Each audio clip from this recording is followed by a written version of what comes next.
in any, even an emergency state, the best thing you can do is stay calm, stay logical, breathe. Yeah. Be like centered. Act from the heart, which is hard to do if you're sitting there watching mainstream TV for 10 hours a day, which a lot of people are probably doing right now. How do you stay centered? Well, I don't even own a television, so, it helps me to stay a bit centered. Yeah, I'm the same. And I also like to think for myself. Yep. So across all manner of preparation that you can imagine for this particular event that we're going through, I was between months and weeks ahead of the curve with making sure I had sufficient stocks of whatever, like... Prepare for the worst and be optimistic for the best. I had toilet paper, That was you. 3 weeks before the shops ever kind of ran out. So that was your fault. A couple of rolls here, a couple of rolls there. A couple of roomfuls. Yeah, but the point I'm making is that, if you allow yourself to think for yourself, then you're not going to encounter these problems in the same way as anybody else, Unless at the point your beliefs and like the knowledge that you've gathered actually conflicts with what's happening in the mainstream and the regulations that are being brought in. Well, back to madness of crowds, I put a very high importance to complying with what is expected, regardless of my opinion, my personal opinion, because, obviously the most important thing is to make myself safe and strong and whole, so that I can then help, my family and our household and our community.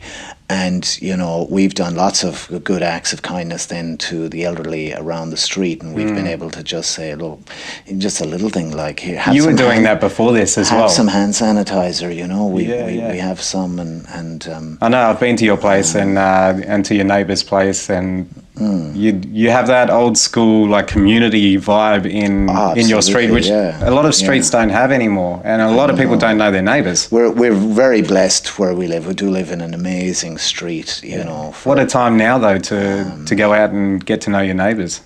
Well, it's not a good time to get out and know your neighbours because everyone's locked inside in the house, but it is a good time to consider acts of kindness. And with some of my neighbours now, for example, whilst we realise we can't all, let's rotate the dinner cooking.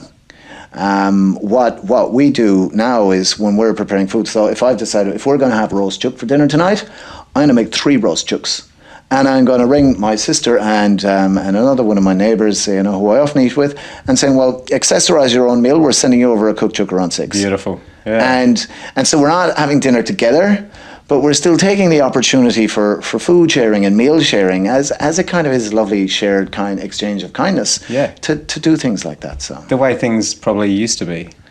Yeah, well, I think what you used to do is you'd actually cook the whole meal for them and bring them around. Yeah. But instead of going, well, we can't do that anymore, you find this middle ground. So you just hold on to the exchange. It's not the value of the chicken. It's the act of the kindness. Yeah. And I think in the throughout the Industrial Revolution, we've been separated throughout society, where we probably do need to go back to a bit more of a tribal way of living. Well, one of the problems is, I suppose there'll be a lot of different opinions on this. What's the root cause?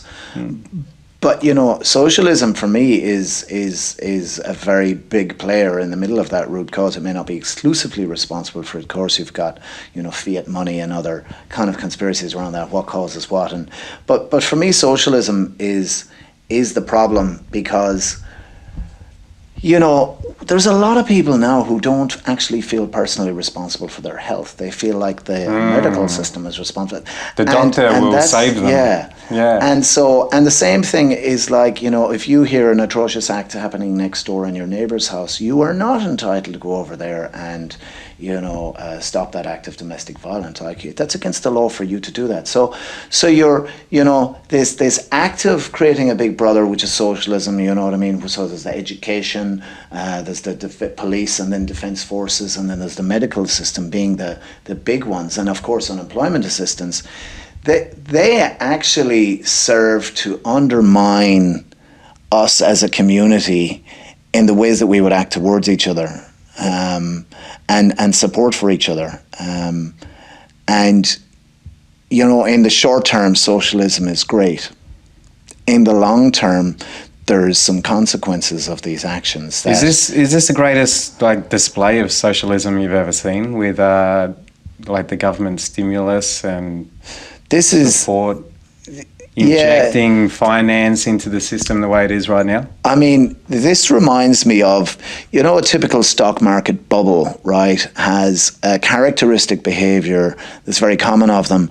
And it's like your market's going up and up and up, and everyone who's on board goes, wow, and other people jump on late, whatever. But just before the bubble peaks, right around the time when everything's, this is insane, like this is going on forever, it actually starts to ramp up, and it beats its previous amazing unexpected growth trend, and all of a sudden the minds, and then it goes whang, and that last leg up is what happens before the bubble pops. You know, and so I do see this government, let's shut down the economy and stimulus the hell out of everything. That's actually like that last hurrah bubble. Like, you know, we're probably going to have the world before this is done throwing 20% of GDP, at least, if not 30, over a 2-year period, which is borrowed money that'll be paid back through bonds and or increased taxation of both. Which we're still paying back. But for me, this is like that spike bubble of socialism, through that aggressive spending through stimulus, before it pops. And how many times can you save the economy while still paying off the last stimulus? So, you know, and this is where obviously the Martin Armstrong and my reading around Martin Armstrong kind of really helps, you know, and his thesis is, you know, around cycles analysis, that this whole notion that governments can continue to borrow infinitely and never pay back what they've borrowed, merely borrow more to pay the interest and borrow more again to pay for more spending, which invariably kind of on one hand does keep taxes down, assuming the same level of services, or it increases the level of services, assuming the same level of tax. And you know, bond markets are huge. Global bond markets are as big, if not bigger, than the global stock markets combined. And you know, even the US dollar treasury bond is considered the risk-free rate of interest. You know what I mean? It's just kind of like there's no risk attached to that whatsoever. And his thesis is, first of all, the stock market's going to go bonkers. And it doesn't look like that right now. But it's going to go bonkers because we're going to enter into a point in time at some stage shortly where the bond markets and the faith in the public and the investors that governments actually have the ability to pay back these debts will crack.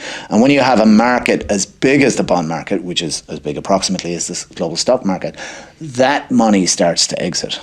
Now, as that money exits, because they're saying this is ridiculous, you're borrowing into infinity, and it makes sense that it'll stop at some stage, that the money is going to seek the safe haven of the stock market. And this particular scenario here may well be the pen that breaks that, because you've now got governments going, let's spend more money that we don't have because they're all in their eyeballs up to death. But the economy has collapsed, so their incomings have gone down, and their outgoings has gone up, and they were already, like a lot of them, sitting at circa 100% debt to GDP. And so... And I imagine that even the governments have been bailed out in the past by the corporate world, which the corporate world now is taking a massive hit. So who saves the day? Yeah, I'm not sure. When did the government ever bail out when did the corporate world ever bail out the government? I'm pretty sure look at the Fed Bank is a... we go back to history when JP Morgan jumped in prior to the creation of the Fed. Well, the Fed's doing it now. Well, so you're calling the Fed a private corporation? Yeah, is it not? As far as I know. No, on paper only. No, and there are original bank shareholders, but they don't have any voting rights. So there's the original creation of the Federal Reserve, and then its current incarnation, like the Federal Reserve, basically receives its instructions from Congress. And it may have a particular setup behind the scenes and a history that kind of says it's a private organization. This is where I think right now the lines are blurred. Who runs who? Yeah. Jesus, the Fed put something like 1.3 trillion on it. So I read this morning, the balance sheet hit 6 trillion. They put 1.3 trillion in the last 2 weeks. What, post the 2 trillion from last week? Well, the 2 trillion that you're talking about is a government stimulus package. That's different. The Federal Reserve is different to that. So they're injecting this so that the government can... fiscal, one's monetary. A lot of the Federal Reserve stuff is a repo crisis that's happening behind the scenes, which is basically, money moving from bank to bank and even from country to country within the banking and central bank infrastructure. And so what the Fed tries to do is control interest rates. And the main tools that they used to support interest rates was kind of really setting those setting the long-term bond rates, but what's happening is the short-term rates are starting to get out of control. So the repo crisis is basically where the Fed is basically injecting the money in to keep the equilibrium rate of interest low, because if they lose control of the low end of the market, recession, because if rates go up, the cost of capital go up, and fucking everyone's over leveraged at this stage. But it's also unbalanced at the moment too. What's it like? Had a credit card interest rate is, what's that, 13-14%? Yeah, well, that's so. But then home loans are 2% or less, and then you've got high interest bank accounts paying less than 1%. There's no balance. Well, I mean, I have family in Europe where the ECB, and they've had negative rates in some they're countries giving away and money for you to have. So the rates of return were just stupid there for a while. We had a couple of points extra here, a couple of percentage points on deposits and long-term deposits and stuff like that. We're just merely moving into a world, at least from an interest rate perspective, that the Europeans have been sitting in for a while. We're generally a couple of years behind the rest of the world. But when something like this hits, you'd think we'd feel the impact of it as fast. We are a little behind, but which is a benefit to us. We can see what's happening around the world and take that information and adjust our system to hopefully cope with what's happening. So, the government comes out and doubles the dole. I've one friend of mine who works in senior management for a particular company. They had 5,000 staff last month. They have 34 now. And then the government brings in another stimulus. Oh no, we've got the keeper, the job keeper. And so now they're looking at how can they make it to bring about 2,500 back. But that initial decision of doubling the dole resulted in extraordinary numbers of businesses going, well, the right thing for me to do for you is to let you go. And like the job keeper probably should have come out first at the equivalent of double the dole.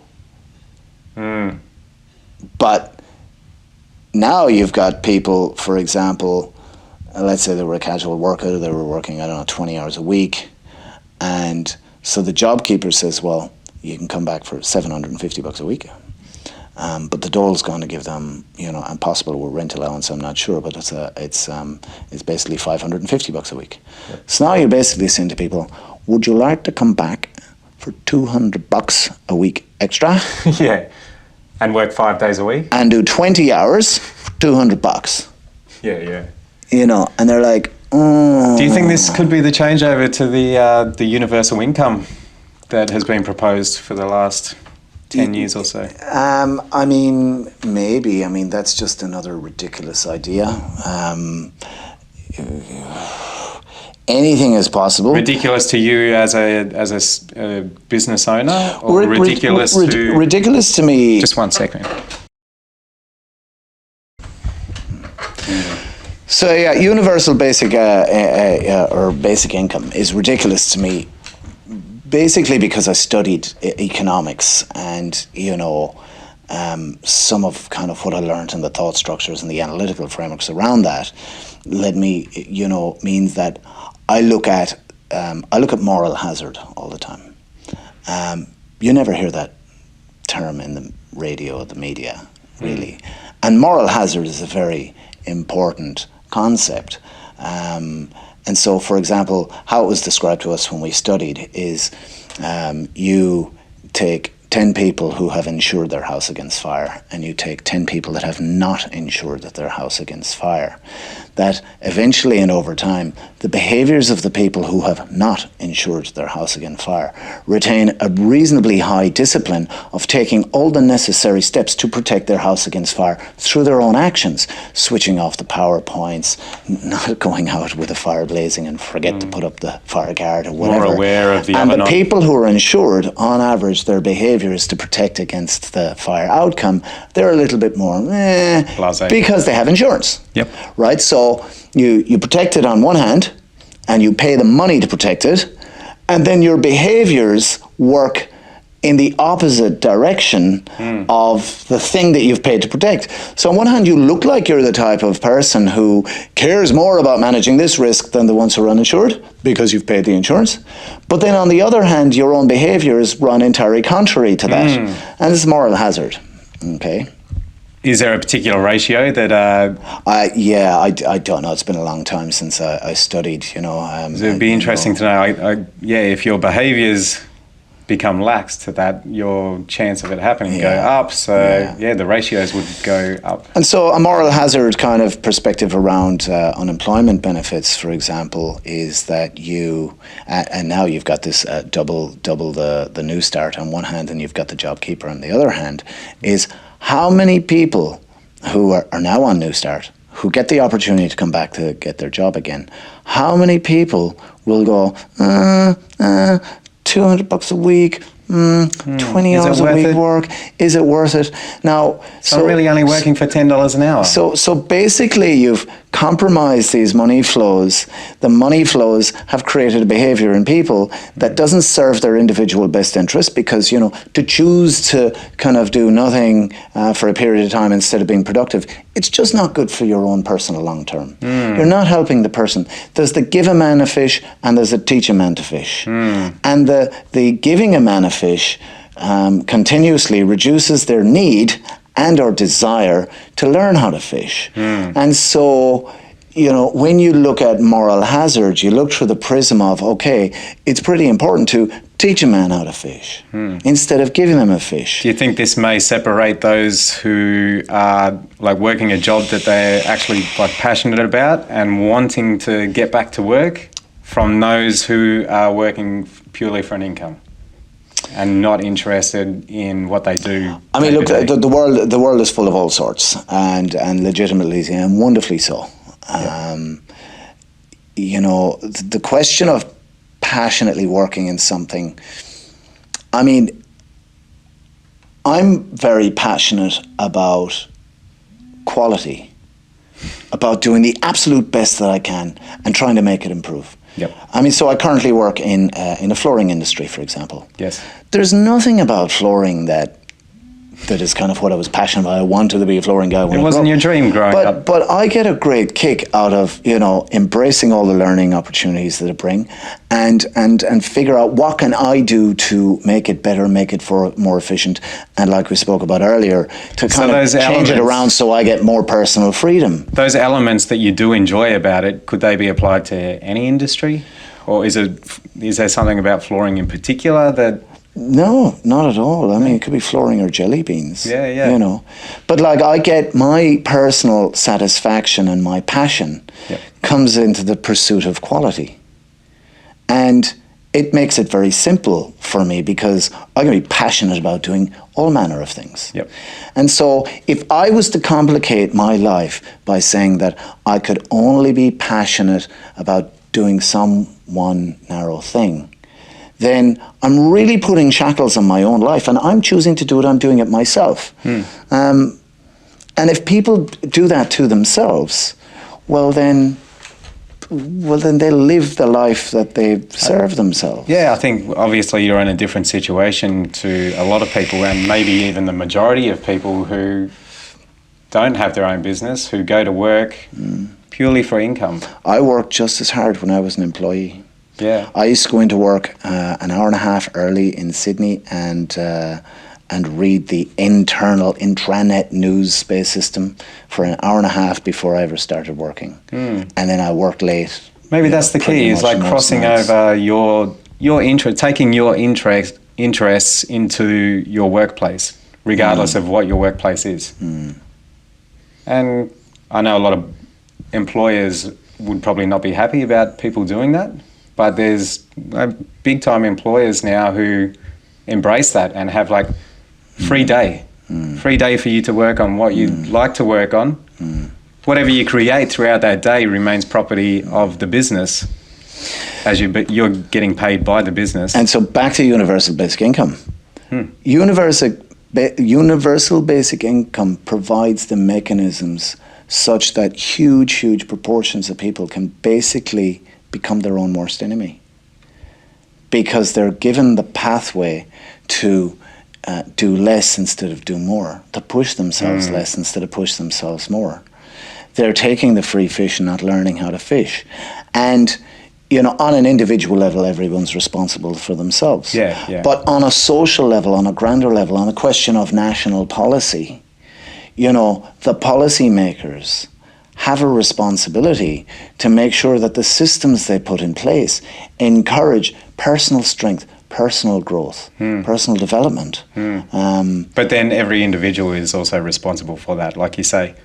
And is this a way that if you're not going to work and feeling fulfilled and not looking forward to getting back to work and being productive in that manner, is there something else in your life which you could like redirect your life into that purpose?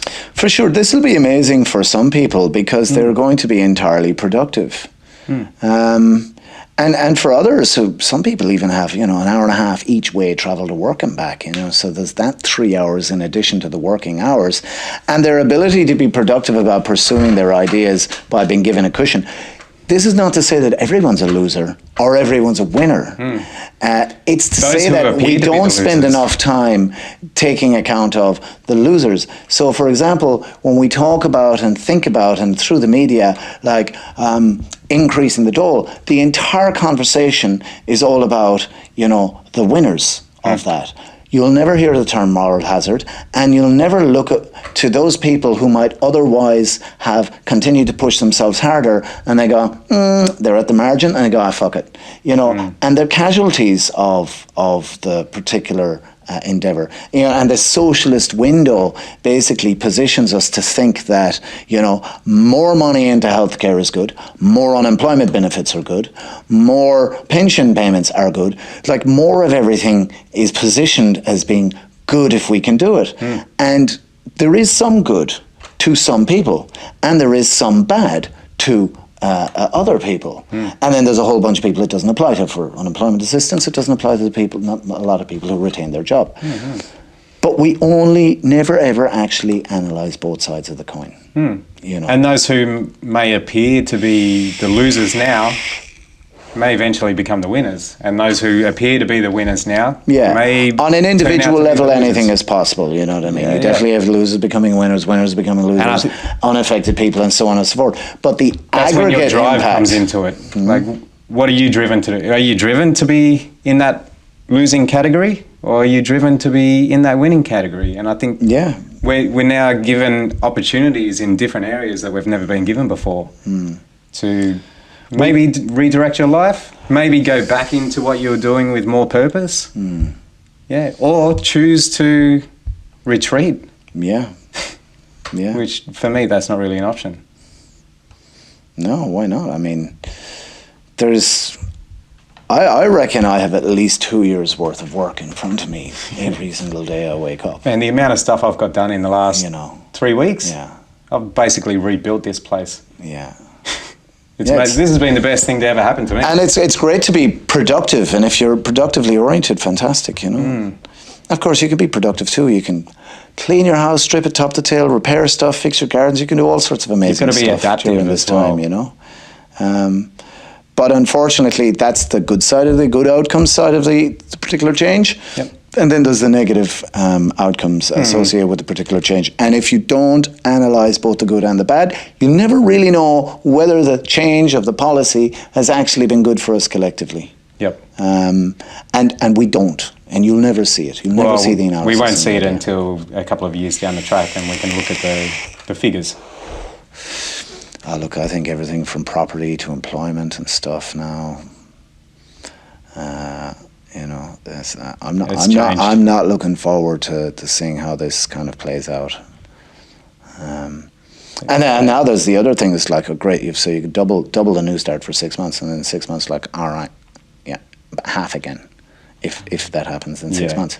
That has its own, you know, series of issues attached to that, which it's just not good. I think the real problem right now is we don't have a timeline that we can work to. No one has a date that they can get back to work, or that they can get back to like some kind of normality. I suppose if you look at the world now through the prism of, you know, essentials and down to luxuries, you know, essentials will perform better than luxuries in terms of the amount of dollars that flow through those type of things. If you think Lamborghini may not be as successful in the next couple of years? Watch Lamborghini sales. I bet you they'll collapse for the year. You know, I mean, often you get these crises, and there can be a significant difference between, say, the rich and the poor, and how they're impacted. Depending on where the majority of that stimulus ends up. And this one has definitely impacted, you know, the working class quite severely through the loss of jobs, but that cushion, there's been a cushion provided to protect against that. But the rich, who have the majority of their wealth in share markets, have taken a massive pummeling as well this particular point in time, which is why I think that if they sell, Lamborghini sales will probably go down. All vehicle sales. I mean, I've seen some numbers recently. Vehicle sales in China during their crisis, and now in America, the numbers are outrageous. It's interesting. Like Tesla has, they had a good solid rise before this hit, and then a pretty serious drop. And now they've leveled out, and they're probably back to... In terms of sales or share price? Share price. Share price. Yeah. I think the sales will go down from all reports. Look, obviously. I mean, all car sales will go down. Yeah. But I think like they're at the forefront as far as technology is concerned. They can adapt, and they've put their hand up to create ventilators, and they'll move into needed industries, which may benefit them. Yeah. That's the key right now, I think, for especially small business too, which both you and I have a small business, and to be able to pivot quickly, see opportunity and move towards it. Yeah. And I think, from my point of view anyway, I think things are not going to get back to how they were before. It's a function of time, you know. So when you say that, you're implying in some kind of short term, or maybe within a 12-month or even a 24-month. But like, you know, if you go 500 years into the future, I'm sure there'll be more AV sales than there are at this point in time. This may redirect humanity to a different path that we may have taken before. Yeah. Who knows? It may have opened a new dimension. Yeah. I mean, I don't know. I'd be bracing myself anyway for, you know, how this plays out. Yeah, and it's so tough to know where to put your like time and energy right now. I'm a little bit scattered between this and that, and I've got a couple of different projects. But then I look at like You've always got heaps of projects on that. Yeah, I do. But like my main earner right now looks as though it won't be starting up, and if it does start up again, it won't be for quite a while. So I'm putting. Well, you'd be energy surprised. into- There's a remote, kind of a strong remote element, the ability to work remotely, Yeah, effectively amongst people. People can do that now. That's with a connected phone, to your though. industry, so you might find that the investment into AV technologies, the corporations say in 3 months' time, as they're preparing for we can't just sit around doing nothing. You might find that there's a strong surge in AV demand. Yeah, You know, Long term for my industry, I see everything is going to become a domestic product. Yeah, you're just going to plug it in by USB. Yeah. you know. There's no need for commercial installations anymore. Yeah. What about? Have you heard about? I think they call it the Million Mile Battery project. I saw a headline. I only read a little bit. It wasn't clickbait. No. So I think Tesla are working on it, and basically the theory is that. Yeah, and by the way, the report that I read was that their results were suggesting that the particular battery was going to do more than 1 million miles. Like they had a target of 1 million, and their projections was that it was like something like 1.5 or 1.7 million with a single charge. And that's probably based on their current electronic system, which over time will become more efficient. Yeah, look, I really can't say I'm across the detail of it, but the concept of batteries themselves being a lot better than they are today is a fundamental shift for a lot of things, not just electric cars, but when you think about all the powered devices that you need to set up as part of, for example, an AV setup. Because obviously Wi-Fi and Bluetooth and things like that have the ability to kind of share data around without cables. Power is something that you really need to bring power to the space. We're scratching the surface now on wireless power. And so if you have batteries that can power a 1 million mile car, I'm pretty sure you can power some hefty speakers. Which are picking up their data on Wi-Fi, and they're running off this new battery technology. Yeah, well, our latest JBL. It makes everything so adaptable, Yeah, disconnected. But long term, the question for yourself is, in 10 years' time, are people going to need a professional, an expert in the space, to do their setup? Or will they just get online, buy everything they want off eBay, and come in? It's becoming switch it on. Yeah. Connect and play. Yeah. So Which the is industry the way- could be massive, but your opportunity within it is shrinking. Yeah. If we stayed in the installation side of things. Yeah. Which I think right now is a good time to look at other options and modify that business, focus on some other projects, and being in Australia right now is probably the best time in 20, 30 years to export. Yeah. So if you can come up with a product in Australia that has worldwide interest, then freight. It sounds like freight's going to increase in price after what's happened. Why? It seems like Supply, we went from supply and demand. Yeah. I mean, the ships are there now, shipping a lower quantity. Yeah, the current ships. So the equilibrium price of a particular freight component is lower because you've now got an excess capacity. Are they shipping less though? I don't know the data, but I'll eat my hat if they aren't. Well, there's a lot of people sitting at home now buying. But shipping online. shipping can take about 6 weeks, of course, as well. So the time frame now, where we're in the context of this longer scenario. Obviously, China is a lot longer than a 6-week time frame, and the exporting out of China would have been the biggest freight. I do know that even 3-4 weeks ago, that some of America's busier ports were way down in volumes coming from China. Yep. Now, so that was a supply shock. Now you've got the demand shock in the Western world now going through later in the piece their own particular crisis. So, how do you see this playing out in retail? Physical retail. Look, retail's been in trouble for a long time, and this is not going to help. I'd hate to own commercial property right now. I think that's going to be seriously damaged. But I suspect maybe 1/4 of the bars and restaurants won't reopen. And I'm not even sure there'll be people to fill those vacancies in a 2-year time frame. You know, so Interesting times ahead. and I just wonder how happy will people, you know, are all these cafes and bars going to have to distance the tables more longer term? Because even when we come out of it, are people still going to have this kind of like droplet fear?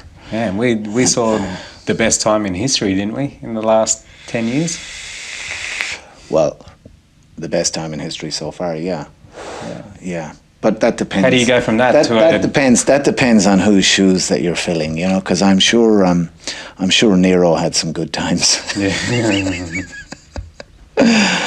You know, but you know, for the mass public, yeah. But like we it's easy to identify with the best times when you're living in it in the context of being some of the fortunate few, so both where you're living and what you're doing. But there are hundreds of thousands of people addicted to opiates in America, and if you were to ask them, are we living in the best times, they would have a different opinion potentially. Obviously some of them may be very happy with their addiction and the answer is yes, but others may be struggling with that addiction I think a lot of and the them answer is no. are in denial that they have an addiction. So how do you measure if we were in the best times? What, GDP? It's not really a good measure. For me, I would say living standards. So yeah, as you say, there's different classes around the world and within countries where I suppose the higher standard of living has become broader to a wider population over the last 10 years, throughout my lifetime, really. But even the question of living standards is tricky. I mean, if you were to go back to the Aboriginals living here before, you know, the white men came, you know, they're fishing Paradise. And hanging out, and you say, well, so the standard of living, which is better? Yeah. Well, their answer will be clear enough. Back then, that was better. Well over 50,000 years, and they never invented the wheel. I know, yeah. They didn't need it. They had everything they needed. Yeah. Yeah. Are we going back to that? Well, everything is cyclical. And, you know, there are certainly elements of that are likely to become, you know, more prevalent. It's hard to know in the time frame, so it's what, in my lifetime or, you know, in the lifetime of the next generations. But I think, again, this is looking at the future, right? And looking at the future is tricky. And, you know, at this point in my life, the only persons whose opinion of the future that I will actually assign a quality score, kind of like more than 50%. So from 0% to bullshit to 100% fact, noting that both 0 and 100 don't really exist. Yeah. I put a lot of weight into Martin Armstrong. Yeah. And in saying that, that might mean I just give him a score of 51. Yeah. You know. Yeah. He may be right. Exactly. You know, and yeah. you know, and his writings and stuff. I was like that with Ray Dalio. But he lost a few bucks. Yeah, it seemed like he had a crystal ball for a long time there, and didn't see this coming. Yeah. Well, yeah, it's amazing, really, because, I mean, when this was happening in China and they went on the lockdown, I mean, I went like, well, okay, I could see something coming. Yeah, this could be big. You know, and I went out and just made sure that I had, you know, some of the basics that I needed, you know. 3 rooms full of toilet paper. You know, well, not quite, fortunately, but... you know, and because there was unknown factors, right? So, for example, I saw a video in Ireland, and so online delivery stopped, and some very large shopping centre in a small town in the west of Ireland, and there was a 300-metre queue outside the door. Everyone is standing, probably at least 2 metres apart. There's only 50 people allowed in the shop. Now, that shop is as big as the biggest kind of Coles or Woolies around here in the Gold Coast. Yep. So it's not a small little, it's not a small IGA or anything like that. And 50 people max in the shop, and everyone queuing out the door. Bunnings is doing that now. In fact, I don't know. But this is why I prepared, because I didn't know, because in China it went, boom, it's online deliveries only. Yep. And JD.com. So great. And, you know, here a lot of places are shutting down online deliveries as they are in Ireland. So there was no way of predicting how would Australia react. But, you know, my main consideration was I don't want to be fucking standing in a queue for 3 hours to then find the thing I want in the shop is gone. Yeah. And so on and so forth.